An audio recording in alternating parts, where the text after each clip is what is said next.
25-26. This budget continues our government's efforts to A.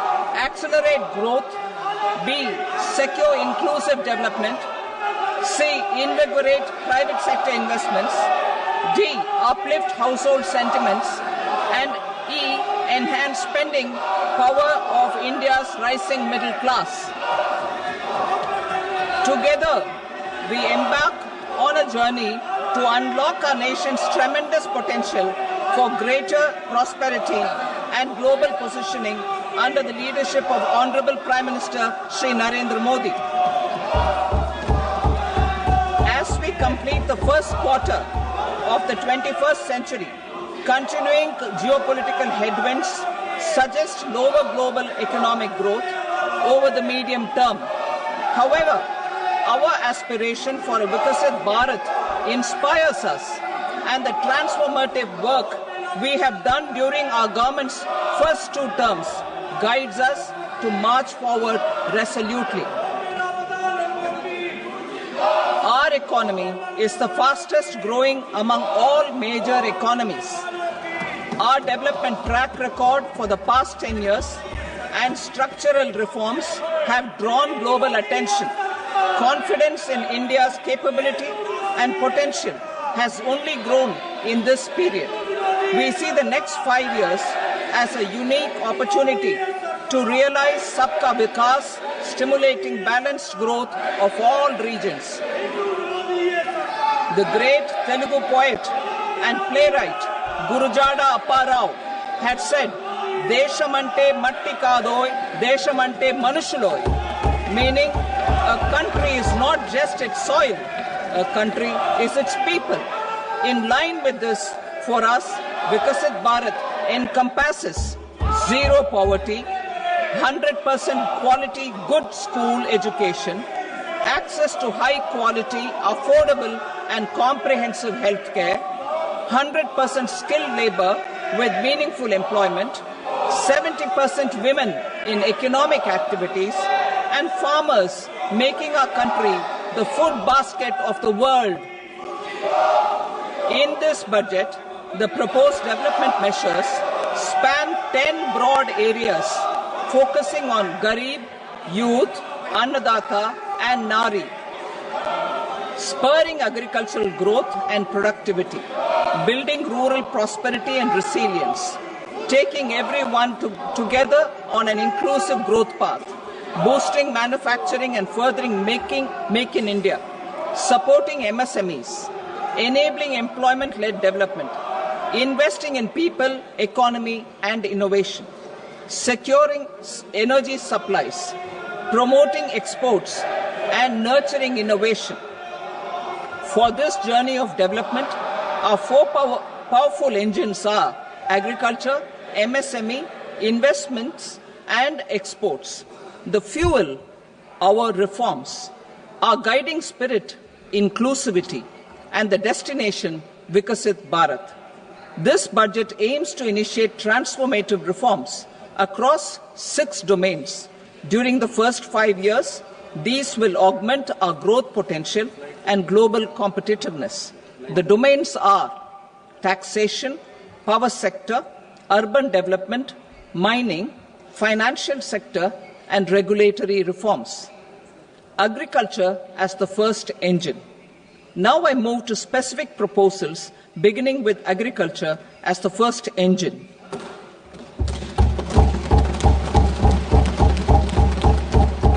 Prime Minister Dhan Dhanya Krishi Yojana, developing agri-districts program. Motivated by the success of the aspirational district program, our government will undertake a Prime Minister Dhan Dhanya Krishi Yojana in partnership with states. Through the convergence of existing schemes and specialized measures, the program will cover 100 districts with low productivity, moderate crop intensity, and below average credit parameters. It aims to 1. Enhance agricultural productivity, 2. Adopt crop diversification and sustainable agricultural practices, 3. augment post-harvest storage at the panchayat and block level. 4. Improve irrigation facilities. And 5. Facilitate availability of long-term and short-term credit. This program is likely to help 1.7 crore farmers. Building rural prosperity and resilience. A comprehensive multi-sectoral rural prosperity and resilience program will be launched in partnership with the states. This will address underemployment in agriculture through skilling, investment, technology, and invigorating the rural economy. The goal is to generate ample opportunities in rural areas so that migration is an option but not a necessity. The program will focus on rural women, young farmers, rural youth, marginal and small farmers, and landless families. The details are in Annexure A. Domestic best practices will be incorporated, and appropriate technical and financial assistance will be sought from multilateral development banks. In Phase 1, 100 developing agri-districts will be covered. Atmanirbharta in pulses. Our government is implementing the National Mission for Edible Oil Seed for achieving Atmanirbharta in edible oils. Our farmers have the capability to grow enough for our needs and more. 10 years ago, we made concerted efforts and succeeded in achieving near self-sufficiency in pulses. Farmers responded to the need by increasing the cultivated area by 50%, and government arranged for procurement and remunerative prices. Since then, with rising incomes and better affordability, our consumption of pulses has increased significantly. Our government will now launch a 6-year mission for Atmanirbharta in pulses with a special focus on tur, urad and masoor. Details are in Annexure B. Central agencies such as NAFED and NCCF will be ready to procure these 3 pulses as much as offered during the next 4 years from farmers who register with these agencies and enter into agreements. Comprehensive program for vegetables and fruits. It is encouraging that our people are increasingly becoming aware of their nutritional needs. It is a sign of a society becoming healthier. With rising income levels, the consumption of vegetables, fruits, and Shri Anna is increasing significantly. A comprehensive program to promote production, efficient supplies, processing, and remunerative prices for farmers will be launched in partnership with the states. Appropriate institutional mechanisms for implementation and participation of farmer producer organizations and cooperatives will be set up. Makhana Board in Bihar. For this, there is a special opportunity for the people of Bihar. A Makhana Board will be established in the state to improve production, processing, value addition, and marketing of makhana. The people engaged in these activities will be organized into FPOs. The board will provide hand-holding and training support to makhana farmers and will also work to ensure they receive the benefits of all relevant government schemes. A national mission on high-yielding seeds will be launched, aimed at 1. Strengthening research ecosystem, 2. Targeted development and propagation of seeds with high yield, pest resistance, and climate resilience, and 3. Commercial availability of more than 100 seed varieties released since July 2024. India ranks second largest globally in fish production and aquaculture. Seafood exports are valued at 60,000 crore rupees.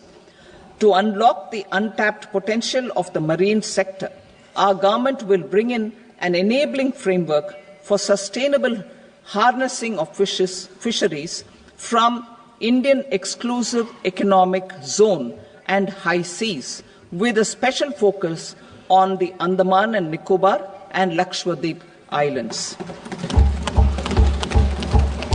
For the benefit of lakhs of cotton growing farmers, I am pleased to announce a mission for cotton productivity. This 5-year mission will facilitate significant improvements in productivity and sustainability of cotton farming and promote extra long staple cotton varieties. The best of science and technology support will be provided to farmers. Aligned with our integrated 5F vision for the textile sector, this will help in increasing incomes of the farmers and ensure a steady supply of quality cotton for rejuvenating India's traditional textile sector. Kisan credit cards facilitate short-term loans for 7.7 crore farmers, fishermen, and dairy farmers. The loan limit under modified interest subvention scheme will be enhanced from 3 lakh rupees to 5 lakh rupees for loans taken through the KCC. For Atmanirbharta in urea production, our government had reopened 3 dormant urea plants in the eastern region. To further augment urea supply, a plant with annual capacity of 12.7 lakh metric tons will be set up at Namrup in Assam.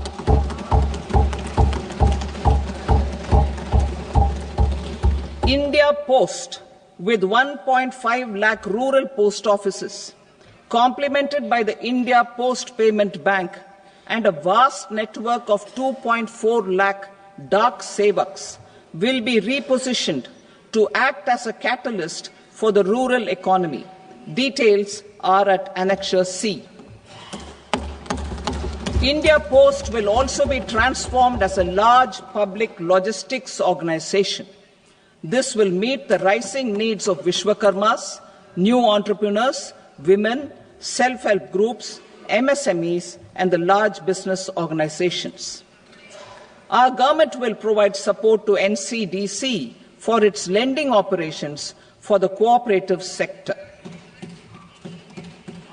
MSMEs as the second engine. Now I move to MSMEs as the second engine, which encompasses manufacturing and services with a focus on MSMEs numbering 5.7 crores. Currently, over 1 crore registered MSMEs, employing 7.5 crore people and generating 36% of our manufacturing, have come together to position India as a global manufacturing hub. With their quality products, these MSMEs are responsible for 45% of our exports. To help them achieve higher efficiencies of scale, technological upgradation, and better access to capital, the investment and turnover limits for classification of all MSMEs will be enhanced to 2.5 and 2 times respectively. This will give them the confidence to grow and generate employment for our youth. The details are given in Annexure D. To improve access to credit, the credit guarantee cover will be enhanced. First, for micro and small enterprises from 5 crore to 10 crore rupees, leading to additional credit of 1.5 lakh crores in the next 5 years. Second, for startups from 10 crore rupees to 20 crore rupees, with the guarantee fee being moderated to 1% for loans in 27 focus sectors which are important for Atmanirbhar Bharat. And for well-run exporter MSMEs, for term loans up to 20 crore rupees. Also for the micro enterprises, we will introduce customized credit cards with a 5 lakh rupee limit for micro enterprises registered on Udyam portal. In the first year, 10 lakh such cards will be issued. Fund of funds for startups. The alternate investment fund, AIFs, for startups have received commitments of more than 91,000 crores rupees. These are supported by the fund of funds set up with the Government of India's contribution of 10,000 crore rupees. Now, a new fund of funds with expanded scope and a fresh contribution of another 10,000 crore rupees will be set up. A new scheme will be launched for 5 lakh women, scheduled castes and scheduled tribes, first-time entrepreneurs. This will provide term loans up to 2 crore rupees during the next 5 years. The scheme will incorporate lessons from the successful Stand Up India scheme. Online capacity building for entrepreneurship and managerial skills will also be organized. Measures for labor-intensive sectors. To promote employment and entrepreneurship opportunities in labor-intensive sectors, our government will undertake specific policy and facilitation measures. To enhance the productivity, quality, and competitiveness of India's footwear and leather sector, a focused product scheme will be implemented. The scheme will support design capacity, component manufacturing, and machinery required for production of non-leather quality footwear, besides the support for leather footwear and products. The scheme is expected to facilitate employment for 22 lakh persons, generate over 4 lakh crore rupees, and exports of over 1.1 lakh crore rupees. Measures for the toys sector. Building on the National Action Plan for Toys, we will implement a scheme to make India a global hub for toys.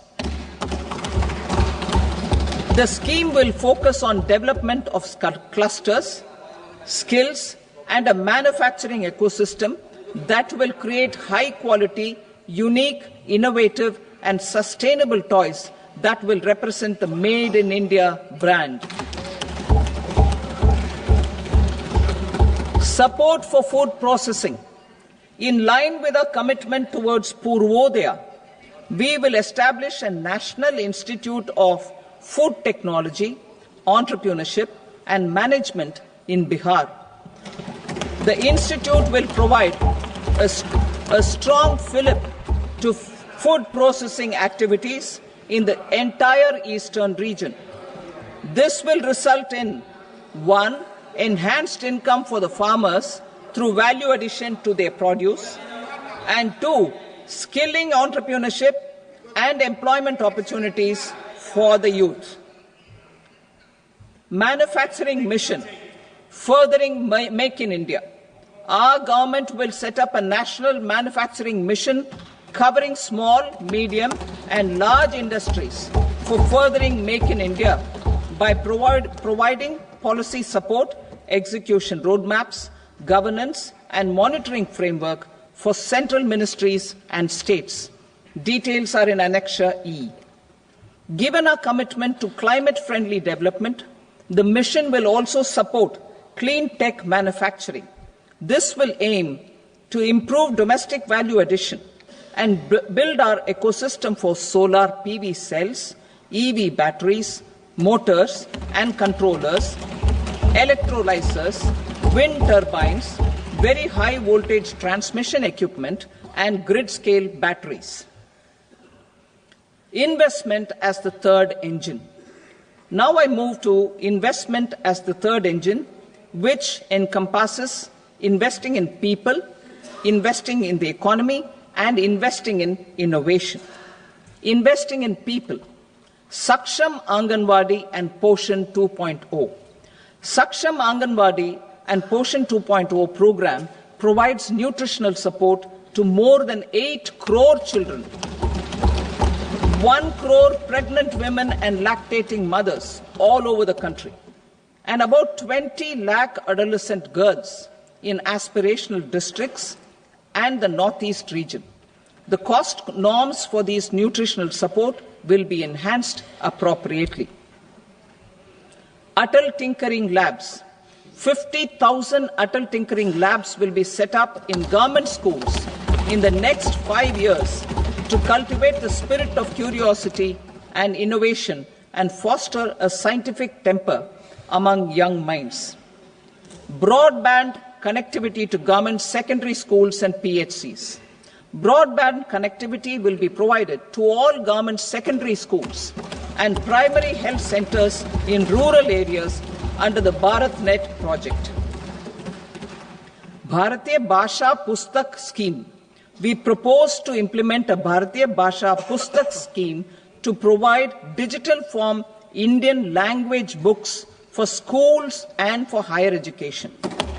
This aims to help students understand their subjects better and in their language. National Centers of Excellence for Skilling. Building on the initiative announced in the July 24 budget, 5 national centers of excellence for skilling will be set up with global expertise and partnerships to equip our youth with the skills required for Make for India, Make for the World manufacturing.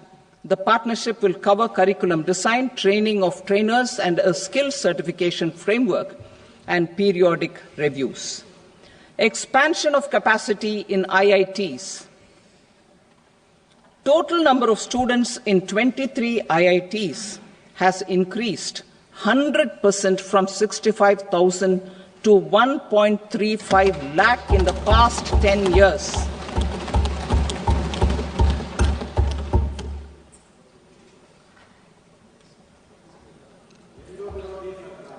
Additional infrastructure will be created in the 5 IITs started after 2014 to facilitate education for 6,500 more students. Hostel and other infrastructure capacity at IIT Patna will also be expanded.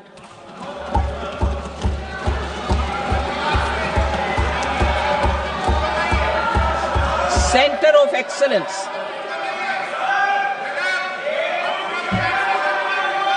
Center of Excellence in AI for Education. I had announced 3 centers of excellence in artificial intelligence for agriculture, health, and sustainable cities in 2023. Now a center of excellence in artificial intelligence for education will be set up with a total outlay of 500 crores. Expansion of medical education. Our government has added almost 1.1 lakh undergraduate and postgraduate medical education seats in 10 years, an increase of 130%. In the next year, 10,000 additional seats will be added in medical colleges and hospitals towards the goal of adding 75,000 seats in the next 5 years. Daycare cancer centers in all district hospitals. Our government will facilitate setting up of daycare cancer centers in all district hospitals in the next 3 years. 200 centers will be established in 25-26 itself. Strengthening urban livelihoods. Our government has been giving priority to assisting urban poor and vulnerable groups. A scheme for socio-economic upliftment of urban workers will be implemented to help them improve their incomes, have sustainable livelihoods, and a better quality of life. PM Swanidhi scheme has benefited more than 68 lakh street vendors, giving them respite from high-interest informal sector loans. Building on this success, the scheme will be revamped with enhanced loans from banks, UPI-linked credit cards with 30,000 rupees limit, and capacity building support. Social Security scheme for welfare of online platform workers. Gig workers of online platforms provide great dynamism to the new age services economy. Recognizing their contribution, our government will arrange for their identity cards and registration on the e-Shram portal. They will be provided health care under PM Jan Arogya Yojana. This measure is likely to assist nearly 1 crore gig workers.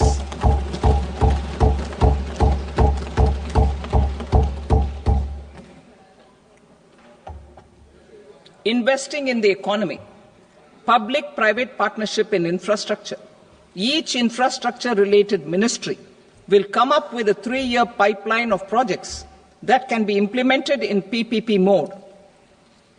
States will also be encouraged to do so and can seek support from the India Infrastructure Project Development Fund, which is a scheme to prepare PPP proposals.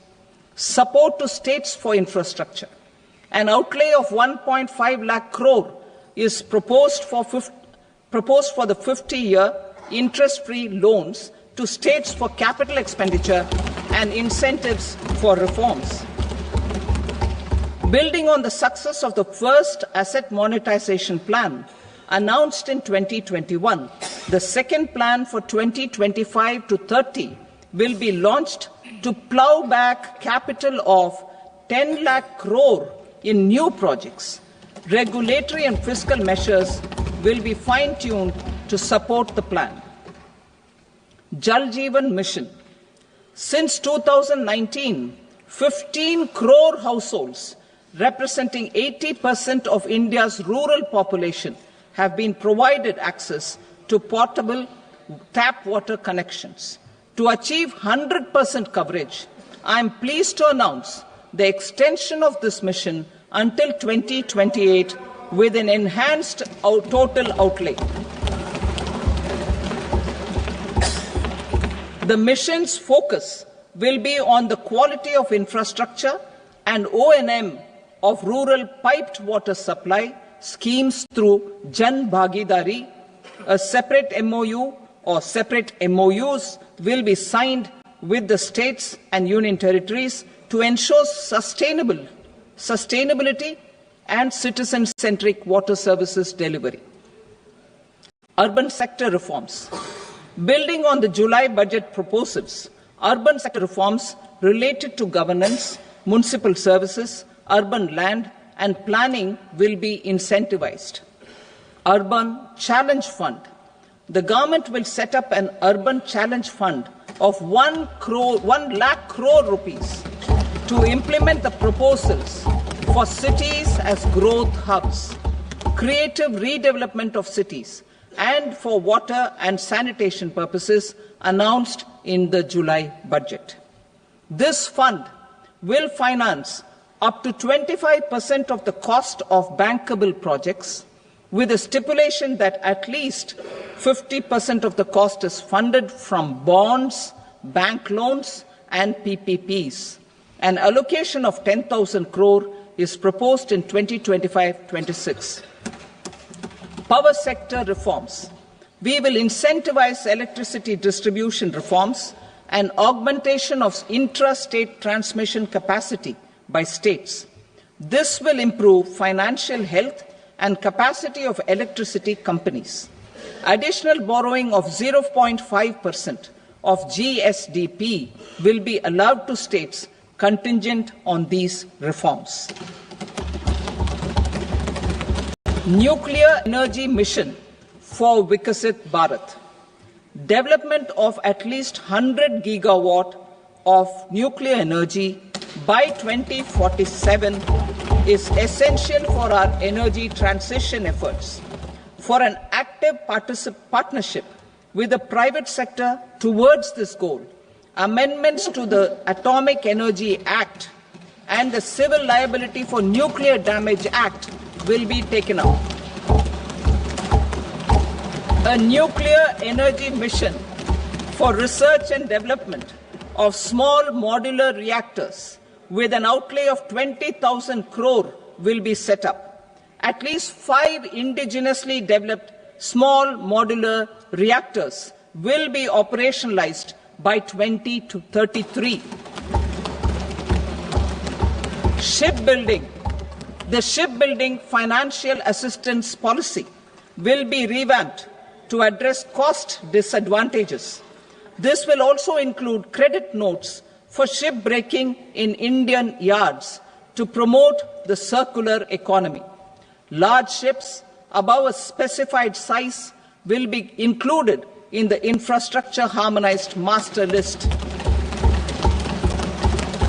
Shipbuilding clusters will be facilitated to increase the range, categories, and capacity of ships.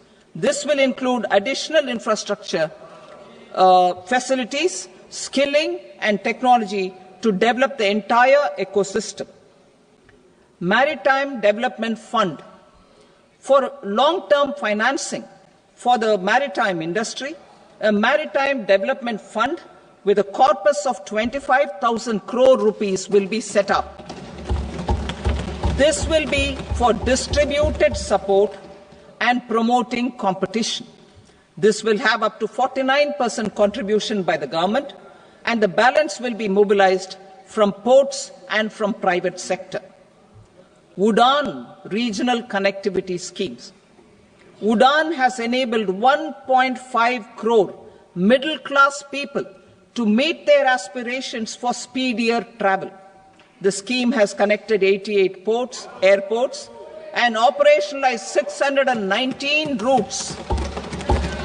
Inspired by that success, a modified UDAN scheme will be launched to enhance regional connectivity to 120 new destinations and carry 4 crore passengers in the next 10 years. 4 crore additional passengers in the next 10 years. The scheme will also support helipads and smaller airports in hilly, aspirational, and northeast regional districts. Greenfield airports will be facilitated in Bihar to meet the future needs of the state. These will be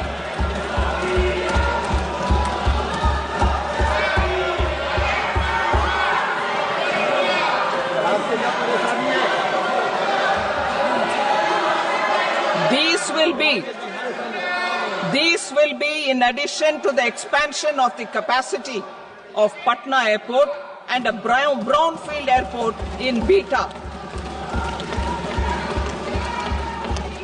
Western Kosi Canal project in Mithilanchal.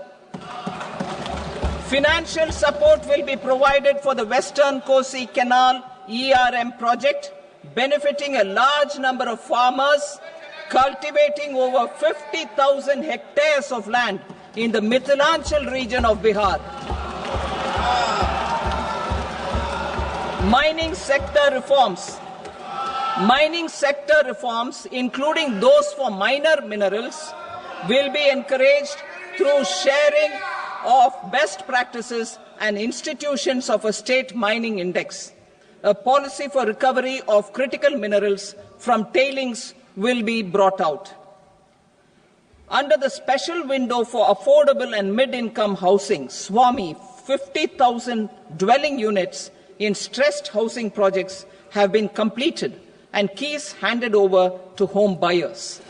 Another 40,000 units will be completed in 2025, further helping middle-class families who were paying EMIs on loans taken for apartments while also paying rent for their current dwellings.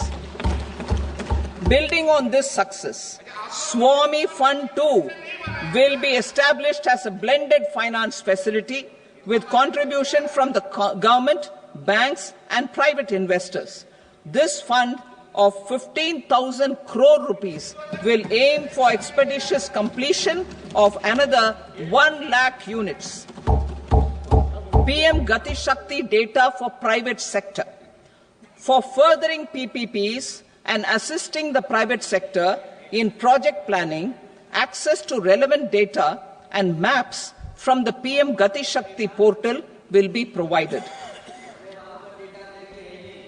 Tourism for employment-led growth. Top 50 tourist destination sites in the country will be developed in partnership with states through a challenge mode. Land for building key infrastructure will have to be provided by the states. Hotels in these destinations will be included in the infrastructure harmonized list. The following measures will be taken for facilitating employment-led growth. Organizing intensive skill development programs for our youth, including in institutes of hospitality management. Providing mudra loans for homestays. Improving ease of travel and connectivity to tourist destinations. Providing performance-linked incentives to states for effective destination management, including tourist amenities, cleanliness, and marketing efforts. And introducing streamlined e-visa facilities along with visa fee waivers for certain tourist groups. Continuing with the emphasis on places of spiritual and religious significance, in the July budget, there will be a special focus on destinations related to the life and times of Lord Buddha. Medical tourism and heal in India. Medical tourism and heal in India will be promoted in partnership with the private sector, along with capacity building and easier visa norms. Investing in innovation. To implement private sector-driven research, development and innovation initiatives announced in the July budget, I am now allocating 20,000 crore rupees for this purpose. A deep tech fund of funds will also be explored to catalyze the next generation startups as a part of this initiative. In the next 5 years, under the PM Research Fellowship Scheme, we will provide 10,000 fellowships for technological research in IITs and IISc with enhanced financial support. The second gene bank with 10 lakh germplasm lines will be set up for future food and nutritional security. This will provide conservation support to both public and private sectors for genetic resources. We will start a national geospatial mission to develop foundational geospatial infrastructure and data. Using PM Gati Shakti, this mission will facilitate modernization of land records, urban planning, and design of infrastructure projects. A Gyan Bharatam mission for survey, documentation, and conservation of our manuscript heritage with academic institutions, museums, libraries, and private collectors will be undertaken to cover more than 1 crore manuscripts. We will set up a national digital repository of Indian knowledge systems for knowledge sharing. Now I move to exports as the fourth engine. We will set up an export promotion mission with sectoral and ministerial targets driven jointly by the Ministries of Commerce, MSME, and Finance. It will facilitate easy access to export credit, cross-border factoring support, support to MSMEs to tackle non-tariff measures in overseas markets. A digital public infrastructure, Bharat Trade Net, for international trade will be set up as a unified platform for trade documentation and financing solutions. This will complement the Unified Logistics Interface platform. The BTN will be aligned with international practices. Support will be provided to develop domestic manufacturing capacities for our economy's integration with global supply chains. Sectors will be identified based on objective criteria.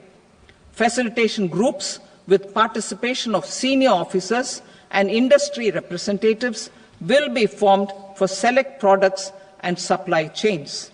Through this, there are huge opportunities related to Industry 4.0, which needs high skills and talent. Our youth have both. Our government will support the domestic electronic equipment industry to leverage this opportunity for the benefit of our youth. A national framework will be formulated as guidance to states for promoting global capability centers in emerging Tier 2 cities. This will suggest measures for enhancing availability of talent and infrastructure, building bylaw reforms, and mechanisms for collaboration with industry. Our government will facilitate upgradation of infrastructure and warehousing for air cargo, including high-value perishable horticultural produce. Cargo screening and customs protocol will be streamlined and made user-friendly. Reforms as the fuel. Over the past 10 years, our government has implemented several reforms for convenience of taxpayers, such as faceless assessment, 2, taxpayer charter, 3, faster returns, 4, almost 99% returns being on self-assessment, and 5, Vivad Se Vishwas scheme.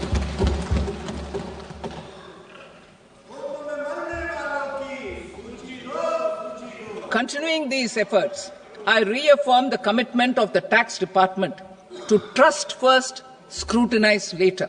I also propose to introduce the new income tax bill next week. I will detail the indirect tax reforms and changes in direct taxes in Part B. Financial sector reforms. The FDI limit for the insurance sector will be raised from 74 to 100%. This enhanced limit will be available for those companies which invest the entire premium in India. The current guardrails and conditionalities associated with foreign investment will be reviewed and simplified. The services of India Post Payment Bank will be deepened and expanded in rural areas. NABFID will set up a partial credit enhancement facility for corporate bonds for infrastructure. Public sector banks will develop Grameen Credit Score framework to serve the credit needs of SHG members and people in rural areas. A forum for regulatory coordination and development of pension products will be set up. To implement the earlier announcement on simplifying the KYC processes, the revamped Central KYC Registry will be rolled out in 2025. We will also implement a streamlined system for periodic updating. Requirements and procedures for speedy approval of company mergers will be rationalized. The scope for fast-track mergers will also be widened and the process made simpler. As proposed in the interim budget, we signed bilateral investment treaties with 2 countries in 2024 to encourage sustained foreign investment, and in the spirit of First Develop India, the current model BIT will be revamped and made more investor-friendly. In the last 10 years, in several aspects, including financial and non-financial, our government has demonstrated a steadfast commitment to ease of doing business. We are determined to ensure that our regulations must keep up with technological innovations and global policy developments. A light-touch regulatory framework based on principles and trust will unleash productivity and employment. Through this framework, we will update regulations that were made under old laws. To develop this modern, flexible, people-friendly and trust-based regulatory framework appropriate for the 21st century, I propose 4 specific measures. A high-level committee for regulatory reforms will be set up for a review of all non-financial sector regulations, certifications, licenses and permissions. The committee will be expected to make recommendations within a year. The objective is to strengthen trust-based economic governance and take transformational measures to enhance ease of doing business, especially in matters of inspection and compliances. States will be encouraged to join in this endeavour. An investment friendliness index of states will be launched in 2025 to further the spirit of competitive, cooperative federalism. Under the Financial Stability and Development Council, a mechanism will be set up to evaluate impact of the current financial regulations and subsidiary instructions. It will also formulate a framework to enhance their responsiveness and development of the financial sector. In the Jan Vishwas Act 2023, more than 180 legal provisions were decriminalized. Our government will now bring up the Jan Vishwas Bill 2.0 to decriminalize more than 100 provisions in various laws.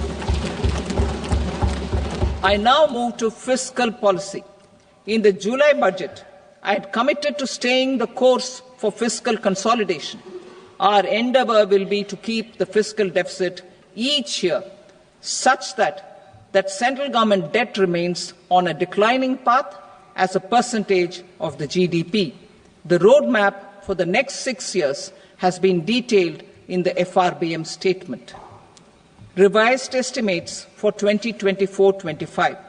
The revised estimate of the total receipts other than borrowings is 31.47 lakh crore rupees, of which the net tax receipts are 25.57 lakh crore rupees. The revised estimate of the total expenditure is 47.16 lakh crore rupees, of which the capital expenditure is about 10.18 lakh crore rupees. The revised estimate of the fiscal deficit is 4.8% of the GDP. Budget estimates for 25-26. Coming to 25-26, the total receipts other than borrowings and total expenditure are estimated at 34.96 lakh crore rupees and 50.65 lakh crore rupees respectively. The net tax receipts are estimated at 28.37 lakh crore rupees. The fiscal deficit is estimated to be 4.4% of GDP. To finance the fiscal deficit, the net market borrowings from dated securities are estimated at 11.54 lakh crore. The balance financing is expected to come from small savings and other sources. The gross market borrowings are estimated at 14.82 lakh crore rupees. I will now move to Part B. Indirect taxes. My proposals relating to customs aim to rationalize tariff structure and address duty inversion. These will also support domestic manufacturing and value addition, promote exports, facilitate trade, and provide relief to common people. Rationalization of customs tariff structure for industrial goods. As a part of comprehensive review of customs rate structure announced in July 2024 budget, I propose to 1. Remove 7 tariff rates. This is over and above the 7 tariff rates removed in 23-24 budget. After this, there will be only 8 remaining tariff rates, including 0 rate. 2. Apply appropriate cess to broadly maintain effective duty incidence except on a few items where such incidents will reduce marginally. 3. Levy not more than one cess or surcharge. Therefore, I propose to exempt social welfare surcharge on 82 tariff lines that are subject to a cess. I shall now take up sector-specific proposals. To provide relief to patients, particularly those suffering from cancer, rare diseases, and other severe chronic diseases, I propose to add 36 life-saving drugs and medicines to the list of medicines fully exempted from basic custom duty.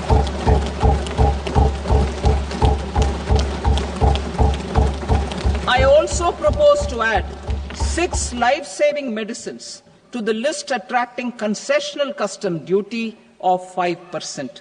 Full exemption and concessional duty will also respectively apply on the bulk drugs for manufacture of the above. Specified drugs and medicines under patient assistance programs run by the pharmaceutical companies are fully exempt from BCD, provided the medicines are supplied free of cost to the patients. I propose to add 37 more medicines along with 13 new patient assistance programs. Support to domestic manufacturing and value addition. Critical minerals. In the July 2024 budget, I had fully exempted BCD on 25 critical minerals that are not domestically available. I had also reduced BCD of 2 other such minerals to provide a major fillip to their processing, especially by MSMEs. Now, I propose to fully exempt cobalt powder and waste, the scrap of lithium-ion battery, lead, zinc, and 12 more critical minerals. This will help secure their availability for manufacturing in India and promote more jobs for our youth. To promote domestic production of technical textile products such as agro-textiles, medical textiles, and geotextiles at competitive prices, I propose to add 2 more types of shuttle-less looms to the list of fully exempted textile machinery. I also propose to revise the BCD rate on knitted fabrics covered by 9 tariff lines from 10 or 20 to 20% or 115 rupees per kg, whichever is higher. Electronic goods. In line with our Make in India policy and to rectify inverted duty structure, I propose to increase the BCD on interactive flat panel display from 10% to 20% and reduce the BCD to 5% on open cell and other components. In 23-24 budget, for the manufacture of open cells of LCD, LED TVs, I had reduced the BCD on parts of open cells from 5% to 2.5%. To further boost the manufacture of such open cells, the BCD on these parts will now stand exempted. Lithium-ion battery. To the list of exempted capital goods, I propose to add 35 additional capital goods for EV battery manufacturing and 28 additional capital goods for mobile phone battery manufacturing. This will boost domestic manufacture of lithium-ion batteries, both for mobile phones and for electric vehicles. Shipping sector.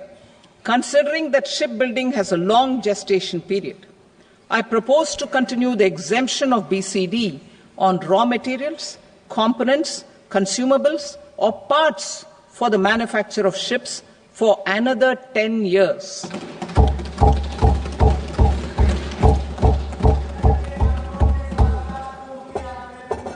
I also propose the same dispensation for shipbreaking to make it more competitive. Telecommunication. To prevent classification disputes, I propose to reduce the BCD from 20% to 10% on carrier-grade Ethernet switches to make it at par with non-carrier-grade Ethernet switches. export promotion. To facilitate exports of handicrafts, I propose to extend the time period for export from 6 months to 1 year, further extendable by another 3 months if required. I also propose to add 9 items to the list of duty-free inputs. Leather sector. I propose to fully exempt BCD on wet blue leather to facilitate imports for domestic value addition and employment. I also propose to exempt crust leather from 20% export duty to facilitate exports by small tanners. Marine products. To enhance India's competitiveness in the global seafood market, I propose to reduce BCD from 30% to 5% on frozen fish paste, surimi, for manufacture and export of its analog products. I also propose to reduce BCD from 15% to 5% on fish hydrolysates for manufacture of fish and shrimp feed. In July 2024 budget, to promote development of domestic MROs for aircraft and ships, I had extended the time limit for export of foreign origin goods that were imported for repairs from 6 months to 1 year and further extendable by 1 year. I now propose to extend the same dispensation for railway goods. Time limit for provisional assessment. Presently, the Customs Act 1962 does not provide any time limit to finalize provisional assessments, leading to uncertainty and cost to trade. As a measure of promoting ease of doing business, I propose to fix a time limit of 2 years, extendable by a year, for finalizing the provisional assessment. I propose to introduce a new provision that will enable importers or exporters, after clearance of goods, to voluntarily declare material facts and pay duty with interest but without penalty. This will incentivize voluntary compliance. However, this will not apply in cases where department has already initiated audit or investigation proceedings. For industry to better plan their imports, I propose to extend the time limit for the end use of imported inputs in the relevant rules from 6 months to 1 year. This will provide operational flexibility in view of cost and uncertainty of supply. Further, such importers will now have to file only quarterly statements instead of a monthly statement.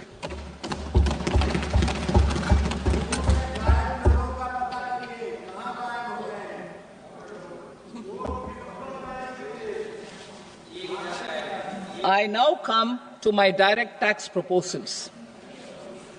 In Part A, I have briefly underlined taxation reforms as one of key reforms to realize our vision of Vikasit Bharat. In respect of criminal law, our government had earlier ushered in Bharatiya Nyaya Sanhita, replacing Bharatiya Danda Sanhita. I am happy to inform this august House and the country that for new income tax bill will carry forward the same spirit of Nyaya in its drafting as well. The new bill will be clear and direct in text, with close to half of the present law in terms of both chapters and words. It will be simple to understand for taxpayers and tax administrators, leading to tax certainty and reduced litigation. Reforms, however, are not a destination. They are means to achieve good governance for our people and economy. Providing good governance primarily involves being responsive. The Tirukural captures this in verse 542, which reads, "Vaanokki vaazhum ulagallam, mannavan kol nokki vaazhum kudi," meaning, just as the living beings live expecting rains, Citizens live expecting good governance. Our government is committed to keeping an ear to the ground and a finger on the pulse and responding while balancing our national building efforts.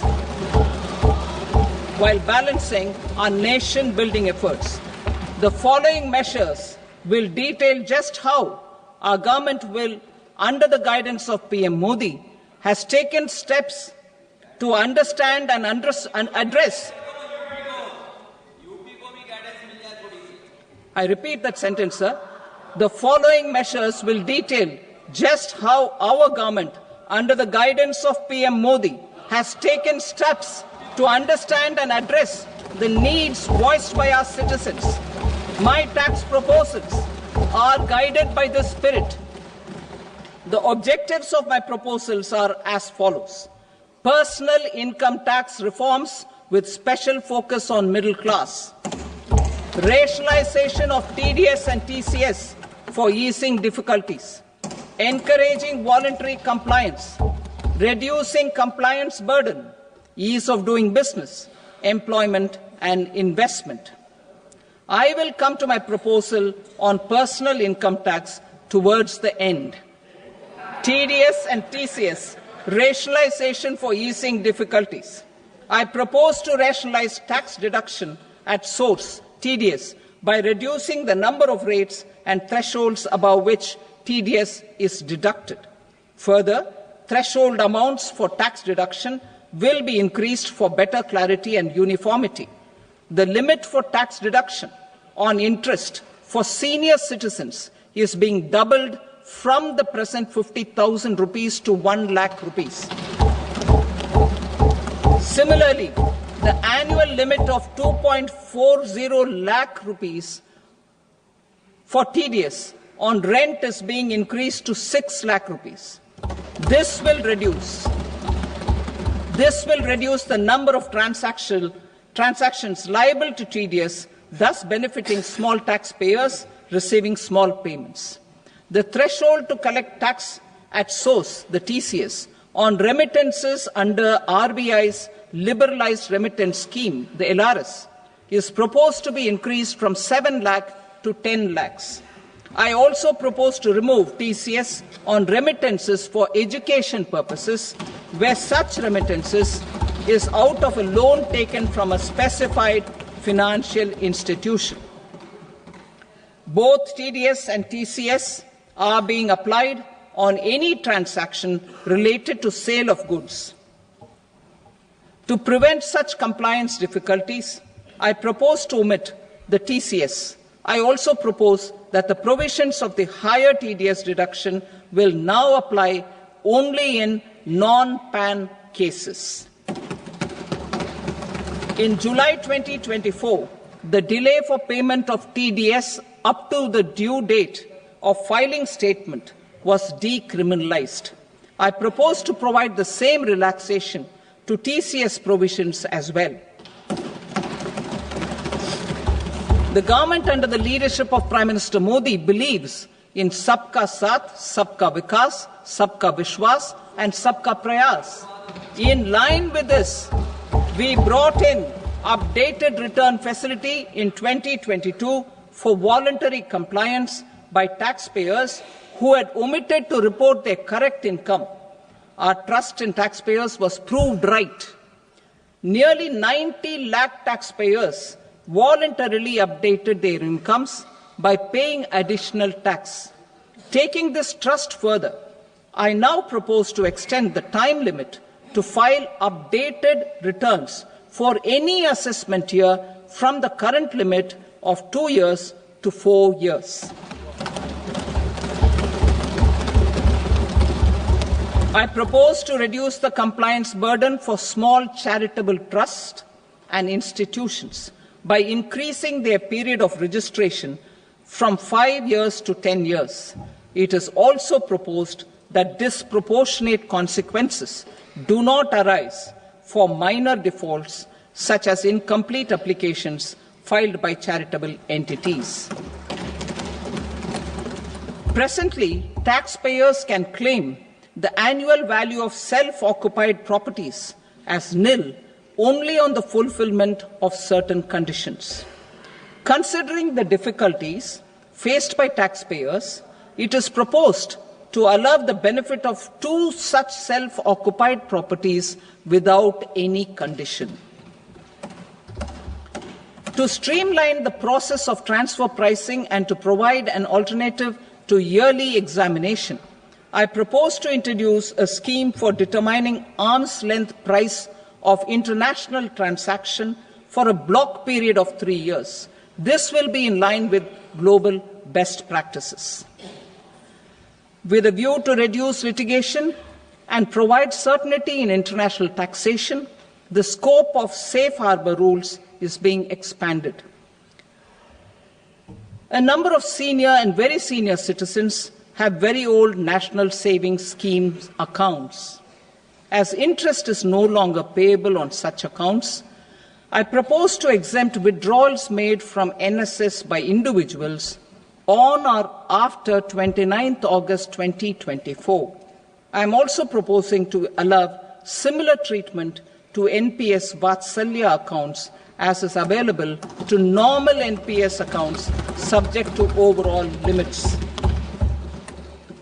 In my speech in July 2024, I had promised that all processes, including giving effect to appellate orders, shall be digitalized and made paperless over the next 2 years.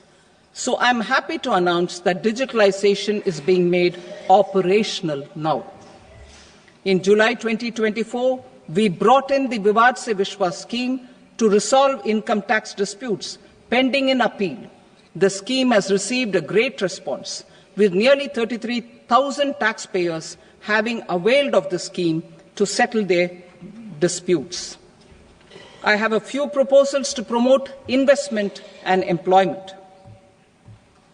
It is proposed to provide a presumptive taxation regime for non-residents who provide services to a resident company that is establishing or operating an electronics manufacturing facility.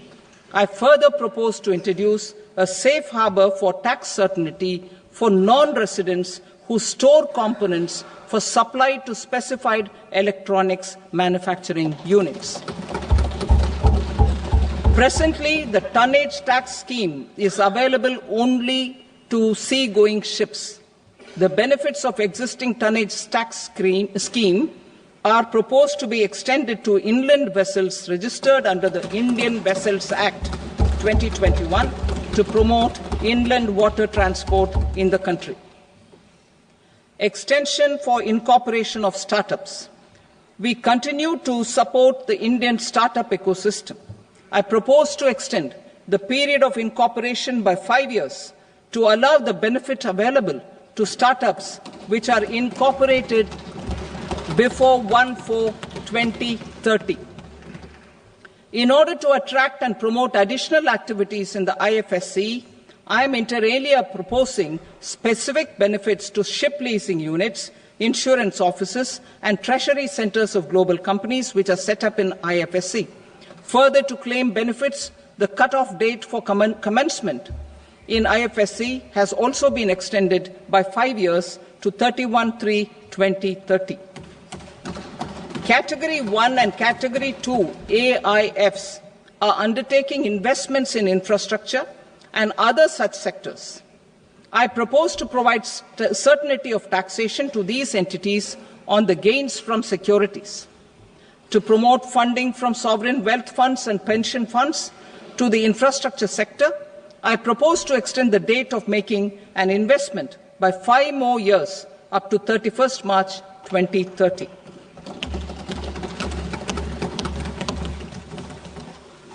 Personal income tax reforms with special focus on middle class. Democracy, demography, and demand are the key support pillars in our journey towards Vikasit Bharat. The middle class provides strength for India's growth. This government, under the leadership of Prime Minister Modi, has always believed in the admirable energy and ability of the middle class in nation building. In recognition of their contribution, In recognition of their contribution, we have periodically reduced their tax burden. Right after 2014, the nil tax slab was raised to 2.5 lakhs of rupees, which was further raised to 5 lakh rupees in 2019 and to 7 lakh rupees in 2023. This is reflective of our government's trust on the middle-class taxpayers.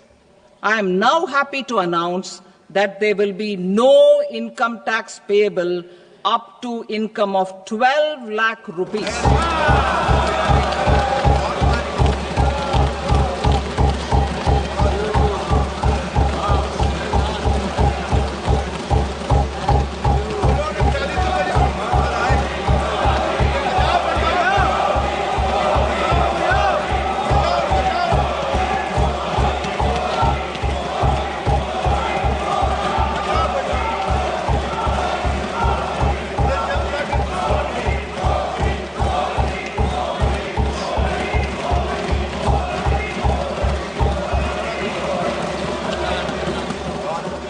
So, average income of 1 lakh per month, other than the special rate income such as capital gains, under the new regime. This limit will be 12.75 lakh for salaried taxpayers due to the standard deduction of 75,000. Slabs and rates are being changed across the board to benefit all taxpayers. The new structure will substantially reduce the taxes of the middle class and leave more money in their hands, boosting household consumption, savings and investment. In the new tax regime, I propose to revise tax rate structures as follows: 0 to 4 lakh rupees nil, 4.8 lakh rupees to 4 to 8 lakh rupees 5%, 8 to 12 lakh rupees 10%, 12 to 16 lakh rupees 15%, 16 to 20 lakh rupees 20%, 20 to 24 lakh rupees 25%, and above 24 lakh rupees 30%. To taxpayers up to 12 lakh of normal income, other than special rate income such as capital gains. I read that again. To taxpayers up to 12 lakh of income, other than special rate income such as capital gains, tax rebate is being provided in addition to the benefit due to slab rate reduction in such a manner that there is no tax payable by them. The total tax benefit of slab rate changes and rebate at different income levels can be illustrated with a few examples. A taxpayer in the new regime with an income of 12 lakh rupees will get a benefit of 80,000 rupees in tax, which is 100% of tax payable as per the existing rates. A person having income of 18 lakh rupees will get a benefit of 70,000 rupees in tax, that is 30% of tax payable as per existing rates. A person with an income of 25 lakh gets a benefit of 1,10,000 rupees, that is 25% of his tax payable as per existing rates. Details of my tax proposals are given in the annexure. As a result of these proposals, Honourable Speaker, sir, revenue of about 1 lakh crore in direct taxes and 2,600 crores in indirect taxes will be foregone. Mr. Speaker, sir, with this, I commend the budget to this august House.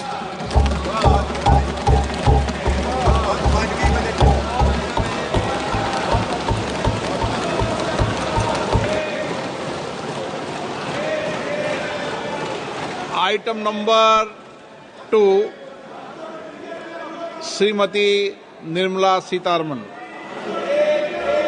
Sir, with your permission, I rise to lay on the table the following statements under Section 3(1) of the Fiscal Responsibility and Budget Management Act 2003, medium-term fiscal policy cum fiscal policy strategy statement and my macroeconomic framework statement. Item number 3, Srimati Nirmala Sitharaman. Sir, with your permission, I rise to move for leave to introduce the Finance Bill 2025. प्रश्न ये है कि विधेयक को पुनर्स्थापित करने की अनुमति प्रदान की जाए। जो सदस्य इसके पक्ष में हाँ कहें, जो सदस्य विरोध में ना कहें, मेरे विचार में निर्णय